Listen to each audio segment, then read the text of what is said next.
Here we are, finals against Forley, the champion of last week's SPDC, trying to run back to back, trying to heat it up. I'm trying to prevent him from catching fire. So, I assume he's playing the same deck, which was a black-red aggro deck. Use Gurmag Angler, Sultai, Scavenger to really delve out some early creatures, and just like a lot of cheap aggressive creatures like Majoring Bully, Borderland Marauder, and then like a lot of cheap removal, Fiery Impulse, Lightning Strike, and Reeve Soul. And then some card draw, like Read the Bones, Tormenting Voice. So his hand looks pretty good. He said he beat 3 control decks so far today, so he also had a little chip on his shoulder. Someone in the chat, I think it was maybe Roberto, said that he didn't think this deck would be that good against control, and then he crushed control all day. But I never said his deck was bad against control. I just knew that Griptide was going to be kind of a deal. Griptide, Voyage's End, combined with Nullify, is kind of a dagger against Delve Gurmag Angler. So this spot is good for me because I can nullify his play, Majoring Bully. Majoring Bully can deal a lot of damage, but it's pretty easy to 1-for-1 with that card, so I was suggesting more like a Dragon Fodder, Sultai Emissary, Black Cat, Vulture Saven, Flurry of Horns type approach, just a lot of 2-for-1s. Change up his deck a little bit. I mean, he has card draw 2-for-1s that help fill the graveyard, but if he's not affecting the board, then he's not really an aggro deck. Because the more that he plays like this, the more the game probably favors me. So I get to anticipate here. I really want to hit the land, and I take the mountain over the Radiant Fountain because you never know, you might need two red sources in a turn. So draw and nullify, which is perfect. So that lets me, like if he plays Gurmag Angler here, I have it covered. He plays Tormenting Voice into Gurmag Angler. Nope, into Tormenting Voice. So he is loaded with cards and loaded with lands, so I figure I can play my Tormenting Voice, or my Traveler's Amulet.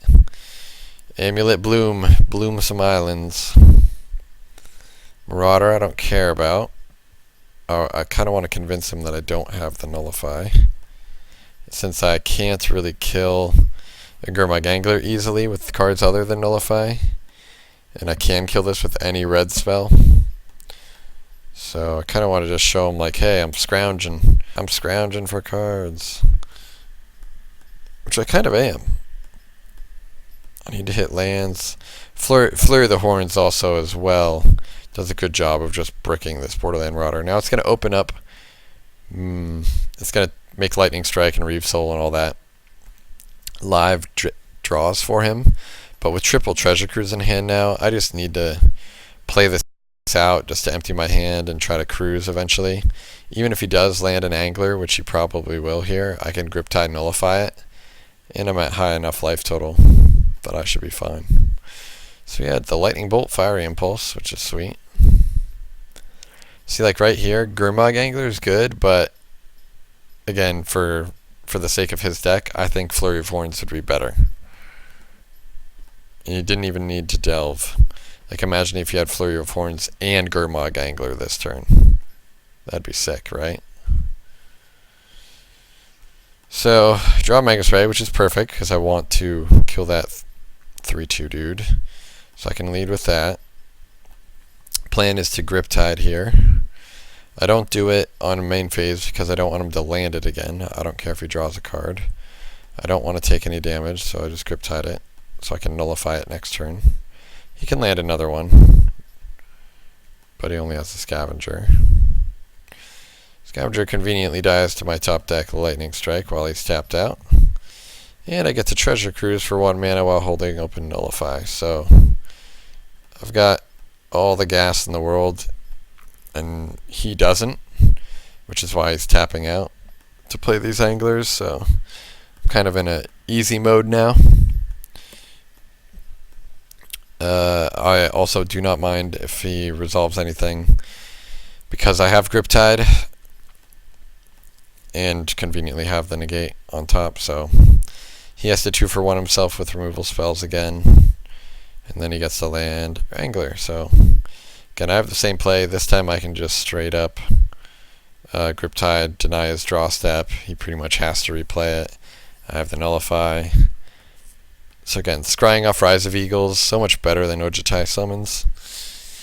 I think you get the 2 creatures right away as well, which might be a little worse against his sorcery speed removal, but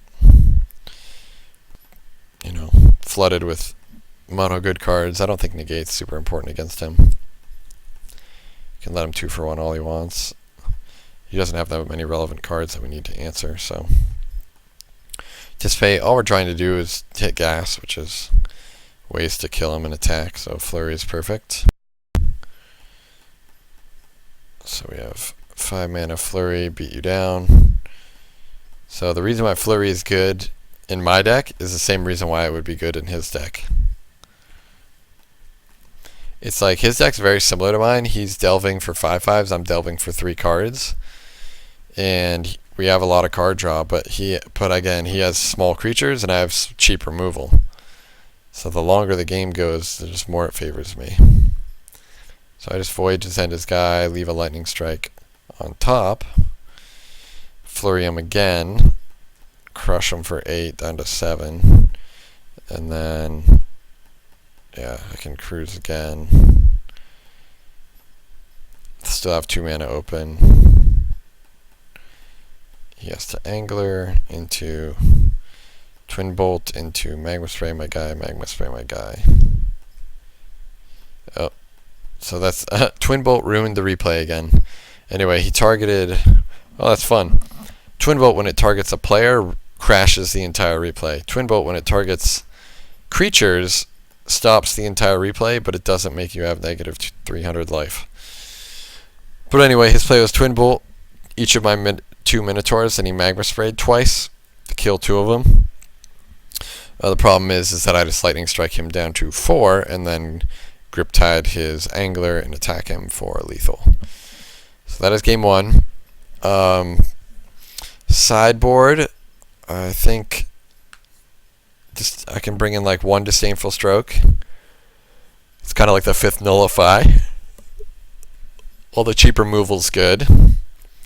The gates aren't that good. He probably has, I know he has some discard spells, probably like Duress or Rashok's Secret. So he played that last week. So negate could, 1 or 2 might be worth playing against those cards. But really you just want all your card draw and all your 2-for-1s, and then just Grip Tide is just very good. Voyage's End is okay, not that good, but for the most part we're pretty well suited for this matchup. So we're on the draw. Double Nullify. All colors of our mana. We're good. Draw land. Not the best draw, but he doesn't have a 2-drop. He actually mulliganed to 4 and said that to 4-lander, but I don't know if he was being honest or not. Raging Bully gets countered. Here we get to hold up a Nullify, crack a fetch. He duresses our Treasure Cruise. We have a Flurry. A flurry of Minotaurs. One of them goes down to a Lightning Strike, but he has Read the Bones. You know, Majoring Bully is just not good when he's in this spot because I'm the one being aggressive now. And he can never block because he has to attack. So I can just ignore that card. Read the Bones and Sign and Blood are pretty bad when you're being attacked. So I'm kind of in a perfect spot here where I anticipate because I just want to hit the 6th land, and I do. Especially because it comes into play tapped, it's good that I main phased it. So I have Nullify open here for anything that he plays. He has a 2nd play, otherwise he would have spent all of his mana. He maybe has another Gurmag Angler. He does. He has to attack. The problem is he's at 2 and he's just dead on board, so Griptide his guy and attack. So really not the hardest matchup, but I got lucky multiple times where opponents got stuck on 2 lands and mulligan to oblivion. So that's Magic. That's Izzet tokens control. This deck is just incredibly resilient and hard to hate out. I remember the deck that I liked playing against it the most was a red-white heroic deck, which is like all the Gods Willing and Feet of Resistance and just cheap creatures. And I did lose to that deck, like a red-white heroic deck. But really, only because I got mana issues on that game 3, I didn't draw a 3rd land until like turn 7. So, yeah, this deck is very good. I don't think Treasure Cruise should be banned, but Treasure Cruise definitely makes this deck tick. It's a very consistent 2-color deck, so there's not too many comes into play tap lands. Has a lot of cheap interaction in red that can be customized to kill tokens like Twin Bolt and Scouring Sands, or to kill things that have dice triggers. So Magma Spray is quite good against all the things that like Black Cat and Jeskai Sage and all that good stuff. Sultai Emissary.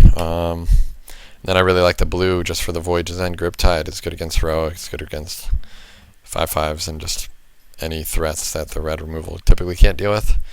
And I like this a little bit more than Jeskai Control because I don't like drawing cards like Last Breath and Pillar of Light because they're often so narrow that if you don't draw them at the right time, they don't do anything.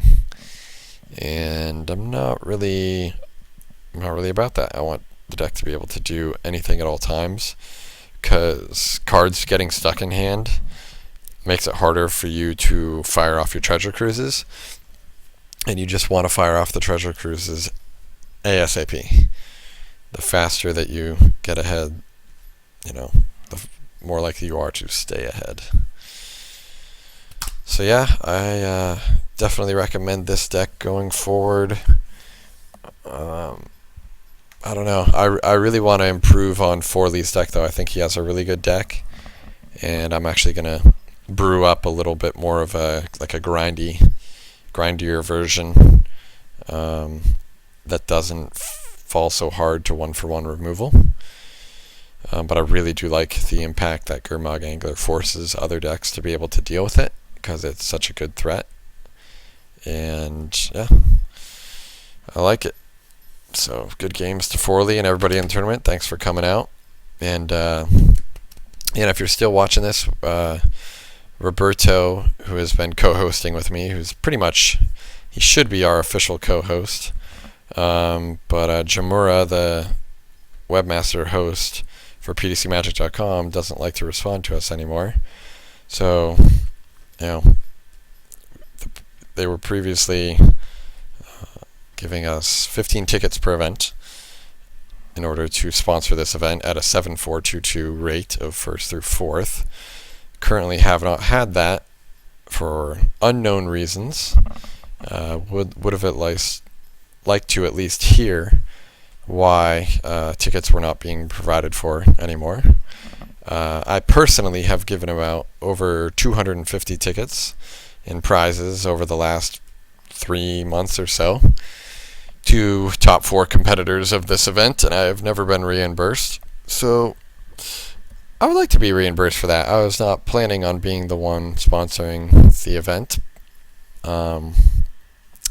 mainly since I spend my time hosting and giving my time away for free as it is, which, again, I don't mind doing because I would have played in the event anyway. But it's just one of those things where I don't get it, and our community probably doesn't get it, because we're just trying to be solution oriented, and we would love to find a new sponsor. Previously, 15 tickets or 15 store credit at a bot on Magic Online or whatever has sufficed. We've had plenty of interest generated without prizes. It just makes it a little bit more fun and competitive. But the community is competitive and fun enough on its own. I don't think it really needs prize support. It's just a fun way to keep it interesting. And it's kind of low stakes anyway. But another thing that Forley was trying to talk to me about was getting a league together. Or at least trying to find people to play games randomly is kind of hard. So I know Wizards is trying to work on, creating leagues for constructed and then hopefully limited. If they get leagues running for limited, I'll do those all the time. For sealed leagues, those are super fun. I remember doing them back in Mirrodin when I first started playing on Magic Online. That was great. I would highly recommend that because I enjoy Standard Pauper mainly because it feels like I'm playing limited. All these cards have strong implications in draft and sealed, and not a lot of them have impacts in constructed, so it feels like the games are very balanced in playing limited. Whereas constructed games, and even sealed, sometimes just gets blown apart by the bomb rares, so more fun sometimes without all that. But so thanks for watching. Keep in mind, looking for a sponsor for SPDC, looking for some league action, and stay tuned for some more videos. And for more Battle of Zendikar spoilers. Got some spicy ones out there. Looking forward to doing the set review for that probably in a couple of weeks once the whole set gets spoiled. Alright, thanks for watching.